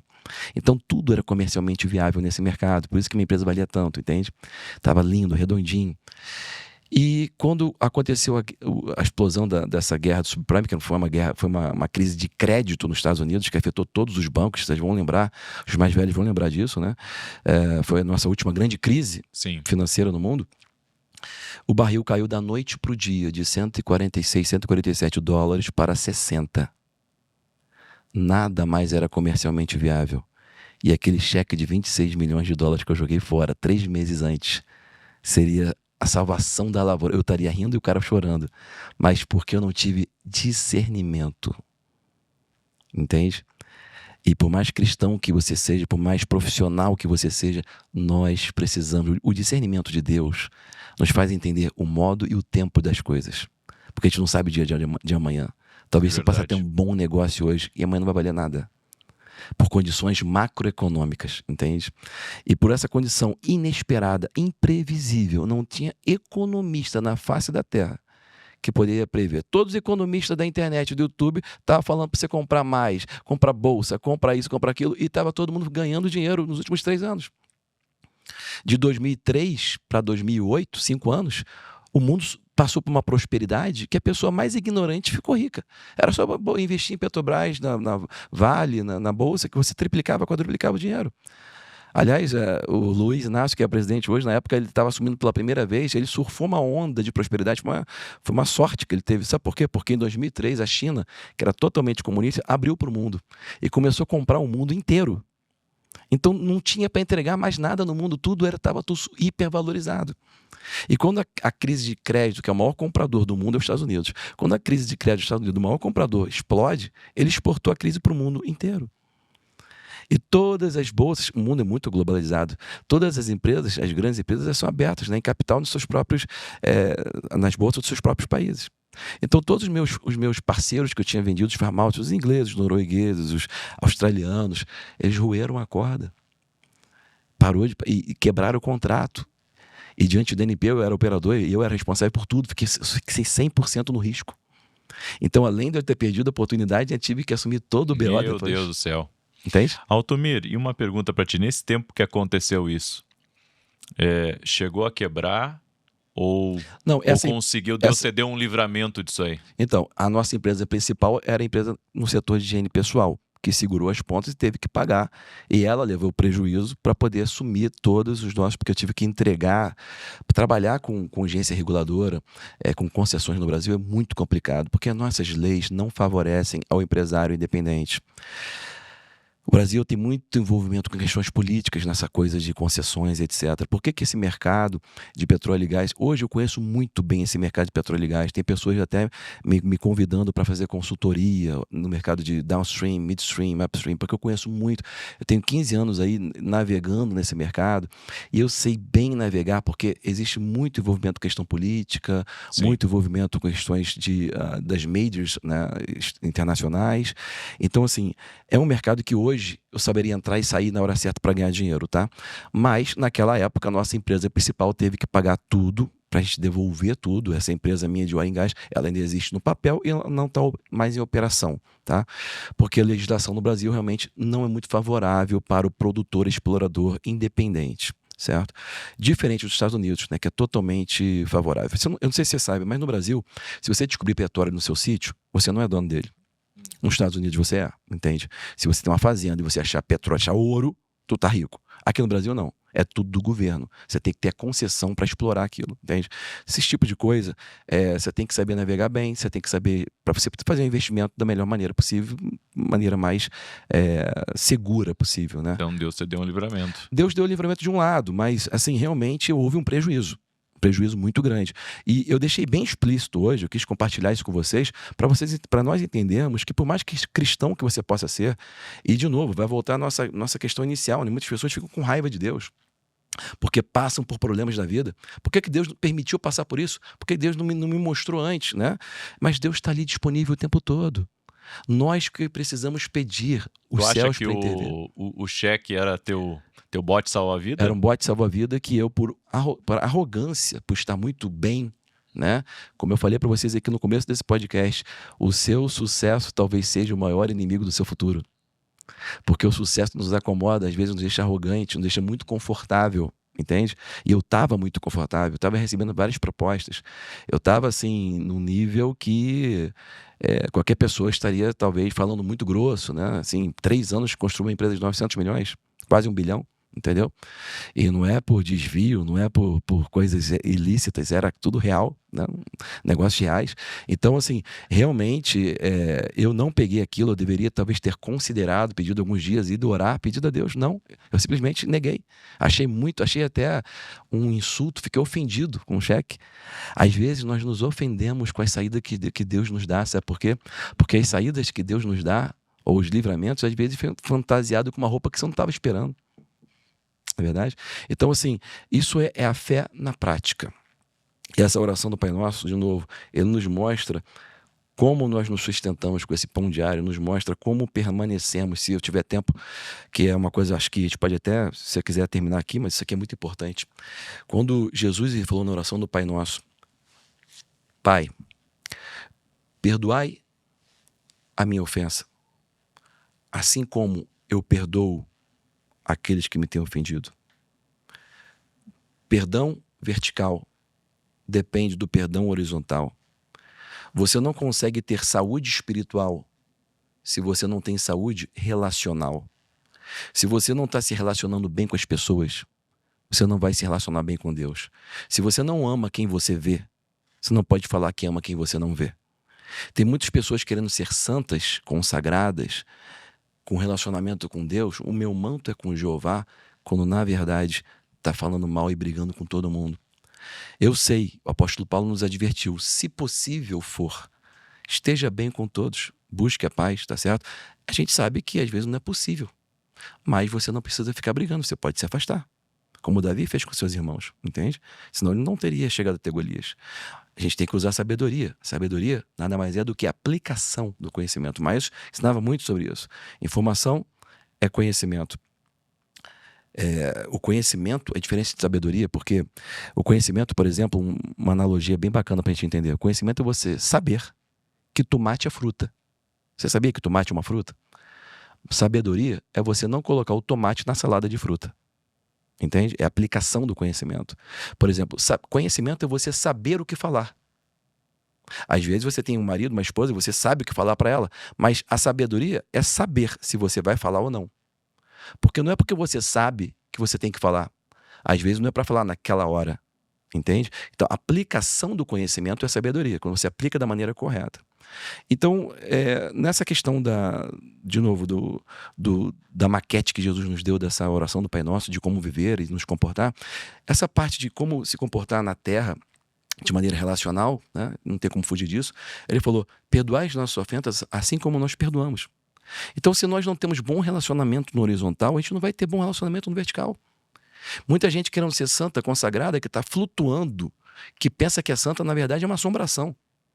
Ela não se relaciona com ninguém, ela fala mal e briga com todo mundo, mas ela tem ali, ela se acha santa. Quando o profeta Eliseu foi questionado por uma mulher que perdeu o marido, que trabalhava para ele, o que ela ia fazer da vida, né? Inicialmente ele teve uma resposta da carne, porque você fica assim, cara, o que tem a ver com isso? Mas depois ele falou uma palavra que veio de Deus. Então, e muita gente conhece aquela palavra, né? Em 2 Reis 4, que ele vai e fala assim para ela, me fala o que você tem. Ela fala, eu tenho vasilhas, né? Na verdade, ela falou o seguinte, eu não tenho nada. Porque nós todos temos a tendência de menosprezar aquilo que temos, achar que é menor. A gente sempre acha que o outro tem mais do que a gente. Eu não tenho nada, mas para não dizer que eu não tenho nada, eu vou te falar, eu tenho um pouquinho de vasilha lá, um pouquinho de óleo. Ele falou, então faz o seguinte, vai nos seus vizinhos e pede vasilha. Se aquela mulher fosse uma mulher chata, desses crentes chato que tem hoje, que briga com os vizinhos, fala mal, traz justiça, briga com todo mundo. Não ia ter vasilha. Imagina se ela chega nessa hora para pedir vasilha, irmão. Ela não ia conseguir quase nada, né? E o poder de Deus não ia se manifestar, porque o poder de Deus se manifesta quando nós temos bom relacionamento com as pessoas. Boas conexões. Entende? E ela pegou vasilhas, os filhos foram lá, pegaram e as pessoas emprestaram vasilhas. Isso significa que ela tinha bom relacionamento. Ela não era um crente chato. E por causa disso o óleo manifestou e o óleo só foi até onde ela tinha capacidade de reter. Me traz outra vasilha, não tem, parou. O óleo para. Deus não te dá o que você quer. Deus te dá o que você tem capacidade de receber. Tem muita gente pedindo a Deus coisas onde elas não estão preparadas para receber. E se você acabar tendo, você pode até se prejudicar com isso. Percebe? Então, Deus ele não é doido de te dar coisas que você não tenha capacidade. Se você não tem vasilha, não tem óleo. Por isso que eu sou a favor de você se especializar, de você estudar, de você se preparar. Sempre deixando o conhecimento de Deus, do reino, acima do conhecimento humano. Mas você precisa do conhecimento humano, você precisa se preparar cada vez mais, você precisa ser humilde, você precisa saber entrar, como Davi entrou, né, lá naquele terreno lá do exército de Saul. Então a gente precisa ter sabedoria no comportar e entender que a nossa saúde espiritual depende da saúde emocional, da saúde relacional, que é muito importante. E Altomir, como que você lida com essa questão assim...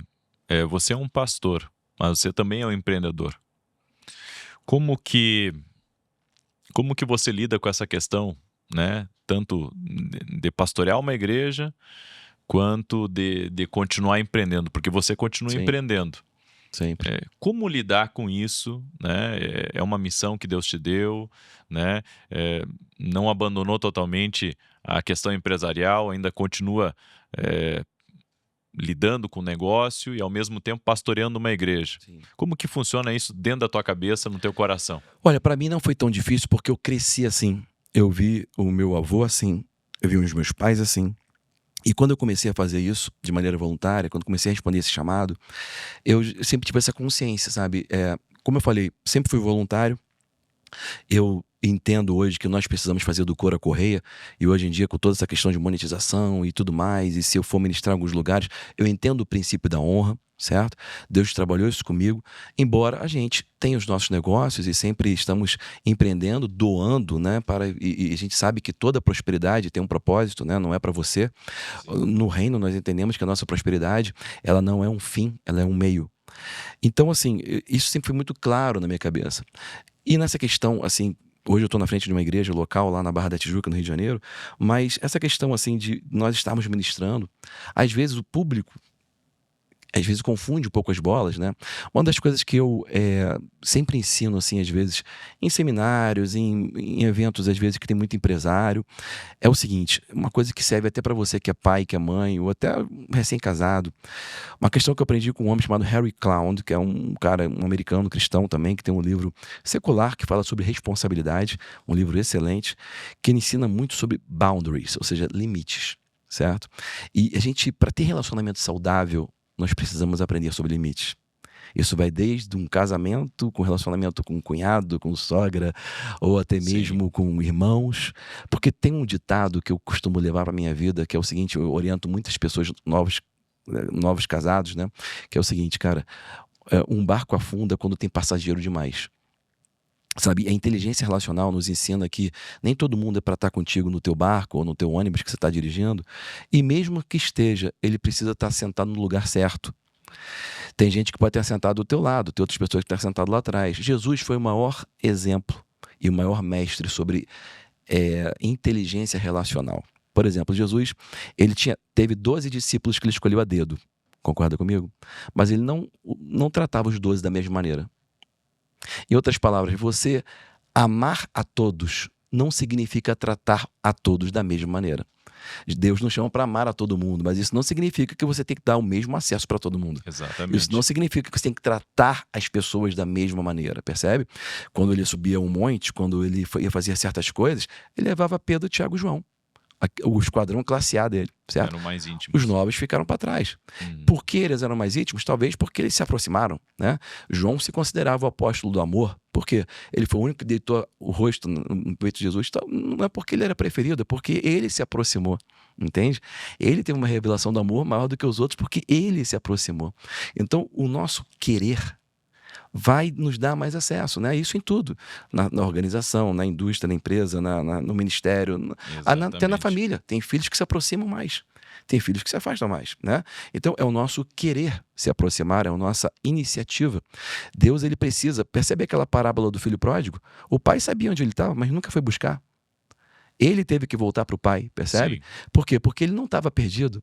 Tem muita gente usando a outra parábola das 99 ovelhas, que deixou todas para buscar a que estava perdida, e realmente é verdade, tem um princípio, Deus, ele busca o que está perdido, mas o filho pródigo não estava perdido.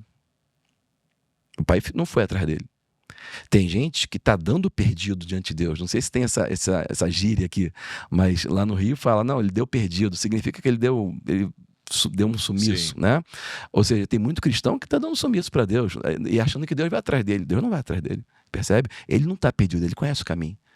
Então, percebe, existe uma diferença do perdido e daquele que deu perdido, né? Então, nós precisamos sempre querer, nós precisamos voltar.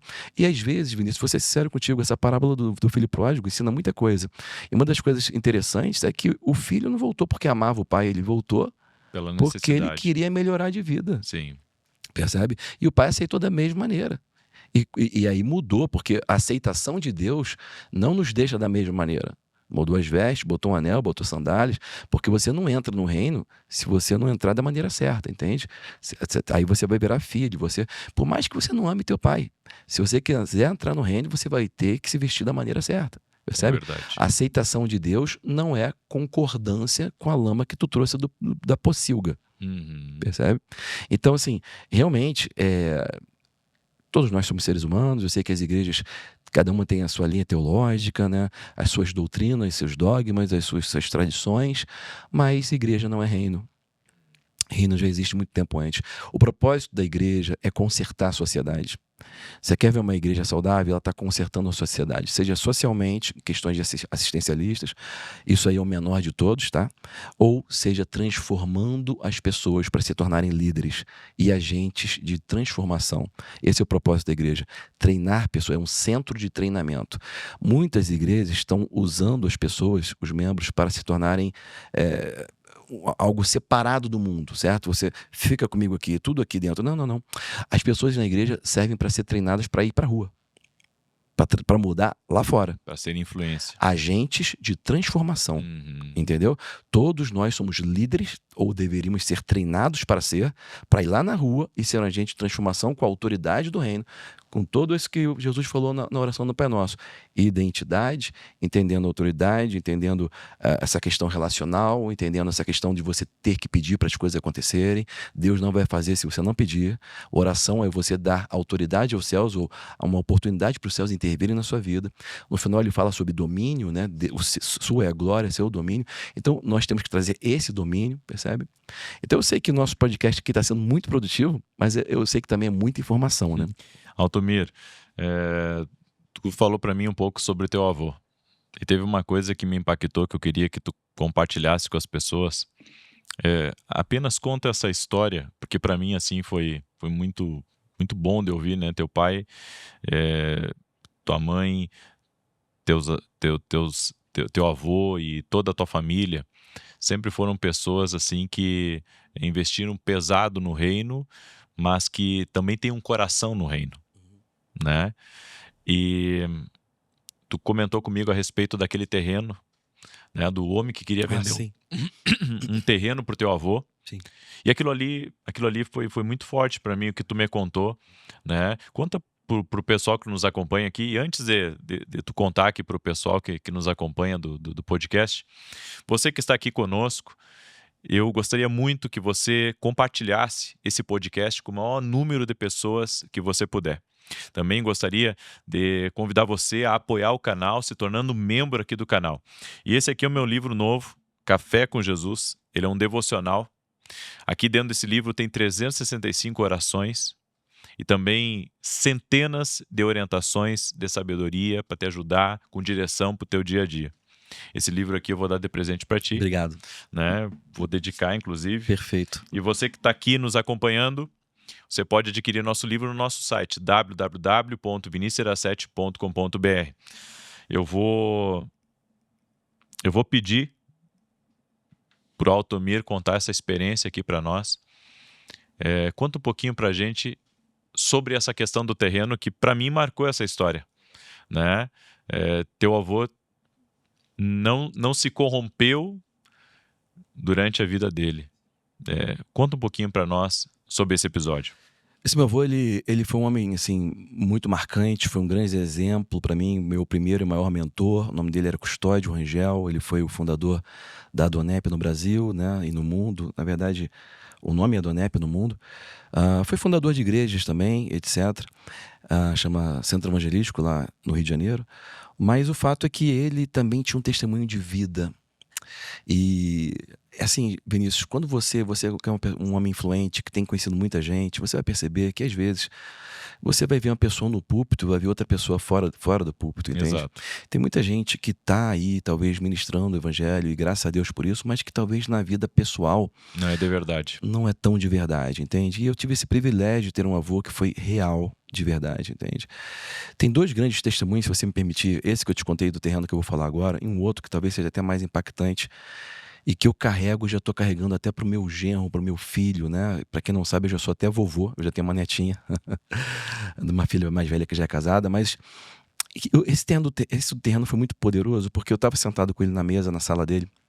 Para mim foi interessante. Sim. E eu não sabia. Ele era um homem Sei. que ele tinha uma chama dentro dele, assim, que eu não consigo achar uma pessoa tão parecida com ele nesse sentido. Ele tinha uma chama tão grande dentro do coração dele. As pessoas, quando sentavam com ele, as pessoas não levantavam dali sem fazer uma oração confessando Jesus como Senhor. E ele era um empresário de sucesso, foi um grande empresário, um dos maiores, mais ricos do Brasil na década de 80, Sim. 90. E ele sentava com homens importantes. Ele sentou até com a Indira Gandhi, a neta do Gandhi, lá na Índia. Viajou o mundo inteiro, e todo lugar que ele ia, ele era recebido com muita honra. Mas as pessoas não levantavam da mesa sem fazer oração, confessando Jesus como Senhor. E eu isso diversas vezes. E nessa oportunidade, estava sentado lá na casa dele, na sala de estar, veio esse empresário que veio vender um grande terreno lá, um empreendimento, etc. E o empresário, né, vem lambendo os beijos, assim, querendo fazer negócio, né? O empresário gosta de fazer negócio. E sentou na mesa, ô seu Custódio, etc. E pai, pum, ele falando sobre o negócio. Meu avô para assim um minutinho. Meu avô, ele não se controlava, ele não conseguia. Ele parou o cara um minutinho e falou assim: meu filho, antes de continuar falando sobre isso, faz uma oração comigo. E todo mundo aceita a oração, né? Confessa essa oração junto comigo. Repete comigo assim: Pai Celestial, eu confesso Jesus como o Senhor da minha vida, perdoa os meus pecados, etc, etc. E a pessoa fazia a oração e nitidamente tinha uma reação. E a reação naquele momento daquele cara, correu uma lágrima no olho dele, e você percebe que ele não está sabendo explicar o que ele está sentindo. Olha só. Ele ficou, Toque de Deus, ele ficou né? quebrantado. E naquele quebrantamento, meu avô olhou bem para ele e falou assim: meu filho, faz o seguinte, vai para casa, vamos marcar semana que vem, a gente vai sentar, a gente vai conversar sobre esse terreno, a gente vai chegar num denominador comum aqui, mas vai para casa hoje. Não, mas você custódia. Ele falou: não, fica tranquilo, vai para casa, a gente vai conversar depois. E aquele cara foi embora, e eu, jovenzinho, querendo também aprender e ver, fazer negócio, olhei e depois falei: vô, por que você não aproveitou? Ele já estava na mão, estava no papo, ele ia aceitar o negócio. E meu avô falou assim: meu filho, eu não poderia fechar um negócio com ele agora, porque ele estava quebrantado pelo Espírito Santo. E o preço que eu pedisse ele ia fazer. Eu não poderia me aproveitar dessa oportunidade, não posso me aproveitar da presença do Espírito Santo para fechar negócio em meu favor. E eu fiquei assim: meu Deus, perdeu um negoção. Mas é verdade. É difícil ver uma pessoa hoje. Hoje a gente vê as pessoas usando até a presença do Espírito Santo para pegar mais. Exatamente. Então foi um homem muito marcante. O que você falou me marcou. Eu tive uma outra oportunidade mais forte do que essa, tá? Tá, mas antes da gente dar continuidade, né? Já estamos encaminhando agora para o final do podcast. Vamos fazer essa oração com quem Vamos. quer aceitar Jesus. Agora, vamos sim. De repente tem alguém que está nos escutando aqui e que ainda não aceitou Jesus como seu Senhor e Salvador e que quer sentir também essa coisa boa, gostosa, que é a presença de Deus, que transforma a nossa vida, inexplicável. Eu quero pedir, pastor, Com certeza. se tu pode fazer essa Claro, oração, claro. né? Abra teu coração nesse momento, porque de repente Deus você trouxe até esse momento do podcast Para isso. para isso, para você entregar a tua vida para Jesus, para mudar a tua história, teu destino final. Então, tenha bondade. Se você estiver nos acompanhando aí, feche teus olhos se você puder e repete em voz audível essa oração comigo. Fala assim: Pai Celestial, Pai Celestial, eu confesso eu confesso Jesus como como único único Senhor Senhor e Salvador da da minha vida. minha vida. Perdoa os meus pecados. Perdoa os meus pecados. Purifica-me com teu sangue. Purifica-me com teu sangue. Faz de mim Faz de mim uma nova criação. uma nova criação. Escreve o meu nome Escreve o meu nome no livro da no vida. livro da vida. Eu desfaço Eu desfaço todo o trato todo o trato que eu fiz que eu fiz com o inimigo da minha com o alma. inimigo da minha alma. E eu recebo E eu recebo o selo o selo e a paz e a paz do Espírito de do Deus Espírito de no Deus meu coração. em meu coração. Amém. Amém. Somente isso é necessário para a entrada no reino. O Espírito Santo agora entrou e agora a sua responsabilidade é continuar aprendendo, continuar aqui ligado com Vinícius, continuar ligado com bons homens de Deus, aprendendo, se discipulando, crescendo, explorando o reino, né? Nos conta esse outro testemunho Vou te aí. contar esse último, que é o seguinte: eu tinha mais ou menos uns 16 anos de idade, tá? E nessa época, poxa, você sabe, com 16, 17, a testosterona tá no alto, né? E mesmo sendo criado na igreja e tudo mais, eu gostava de namorar e etc. E o que aconteceu foi que um dia qualquer, numa reunião, acho que foi uma reunião até da Donep, o meu avô contou publicamente um testemunho que eu não esperava. Eu nunca imaginei que fosse escutar da boca dele isso. Ele falou o seguinte: olha, um dia eu estava sentado lá na minha sala, na minha indústria. Ele tinha algumas indústrias e a maior dele era no setor de produtos de utensílios domésticos de plástico. Chamava Plastigel o nome da indústria, muito conhecida na época. Ele era presidente da empresa naquela sala presidencial. Toca o interfone e a secretária fala: seu Custódio, tem aí umas mulheres que vieram falar com o senhor, mas elas não marcaram. E o senhor teria espaço para falar com elas aí? E ele pensou: poxa, pode ser até irmãs da igreja pedindo alguma coisa, né? Às vezes pede uma bolsa, uma coisa, uma ajuda. E tá bom, então deixa entrar. E entrou 3 meninas novas. E as 3 chegaram para ele e na cara dura falaram assim: seu Custódio, o senhor não está muito enjoado do feijão com arroz, não? Está falando de questões sexuais. O senhor não está querendo novas experiências? Ninguém precisa saber. A gente só quer um apartamento e a gente vai ficar ali servindo o senhor. Um salário por mês. E muita gente, muito empresário tem isso hoje, né? Sim. E quando ele ouviu aquilo, e ele narrando essa experiência, eu nunca imaginei que ele tivesse passado por isso, e nunca imaginei que ele pudesse falar isso, quanto mais publicamente. E eu estava naquela fase de vida e eu fiquei pensando, meu Deus, o que ele fez? Como que ele saiu dessa? O que aconteceu? Me pegou desprevenido. E aí ele falou que as mulheres deram essa proposta indecente, num dia qualquer, inesperadamente. E ele falou que ele nem lembrou da minha avó. Ele não lembrou nem que a minha avó existia.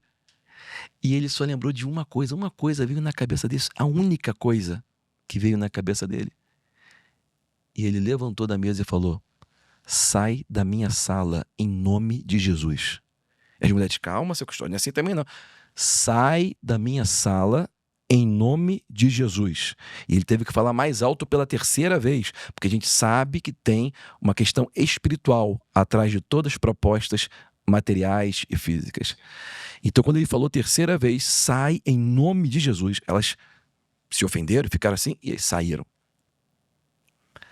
E quando eu escutei aquilo, Vinícius, cara, com 16 anos, eu olhei para ele e eu pensei comigo, se ele conseguiu, eu também consigo.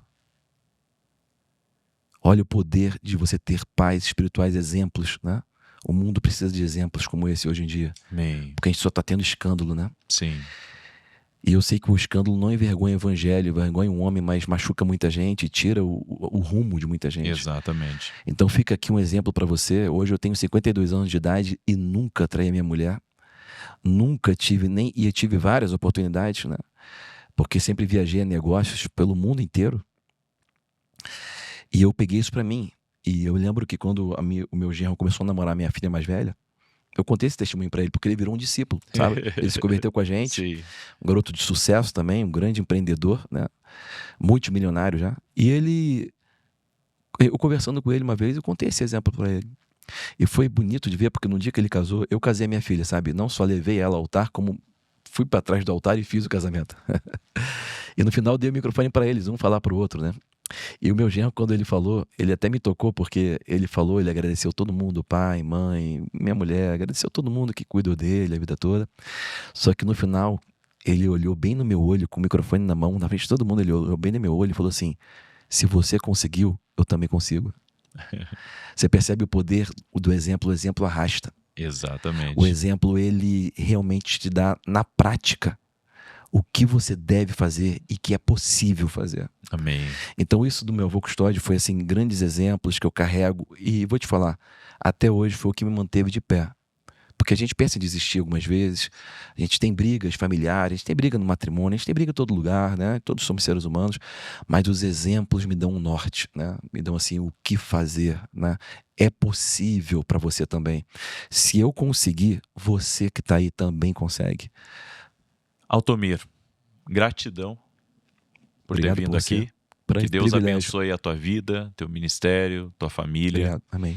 Eu gostaria que, em 1 minuto, você deixasse uma mensagem final para cada um que está nos escutando e que também falasse para o pessoal como que o pessoal pode te seguir, te acompanhar nas redes sociais, Legal. se aproximar do teu trabalho. Perfeito. Fala com essa câmera aqui, por gentileza. Meus amigos queridos, vocês sejam aí todos abençoados aí na prática dessa palavra. Eu desejo que vocês realmente tenham o desejo e se esforcem em cada vez conhecer mais a Deus. Assim, dessa maneira mais prática, uma fé mais funcional para a sua vida. Se você quiser, você pode estar me acompanhando através das mídias sociais. Hoje a gente tem Instagram, Twitter, também YouTube, né? Um canal novo no YouTube, @AltomirRangel. Em todas as mídias sociais, se você colocar @Altomir, ALTOMIR, você vai me encontrar, porque é a vantagem de ter um nome feio, né? Você é o único, né? Então, assim, no Instagram lá, @Altomir, e no YouTube, @AltomirRangel. Vai aparecer também, talvez, o canal do YouTube da minha igreja, mas você pode seguir um quanto o outro, tá? Faço lives diárias, que aprendi aqui com o grande mestre das lives aqui do YouTube. Comecei por inspiração dele, fazendo essas lives diárias de segunda a quarta-feira no YouTube, meio-dia, nesse canal Altomir Rangel. E no Instagram estamos sempre ali trazendo princípios do reino, temos atividades de igreja, de seminários que você pode estar participando, tá? Meu desejo é que você cresça com conhecimento. Uma coisa que eu aprendi com o Miles Monroe: você nunca vai crescer louvando, cantando, dançando, você só cresce com conhecimento. Que Deus te abençoe. Obrigado. E você que nos acompanhou no podcast A Voz, continue ligado aqui com a gente. Eu tenho trazido grandes convidados que certamente têm te abençoado. Gratidão ao Tomir. E que Deus abençoe a tua vida, que você possa compartilhar com muita gente esse podcast, porque muita gente precisa dessas informações. Um abraço a todos, Deus abençoe e até mais.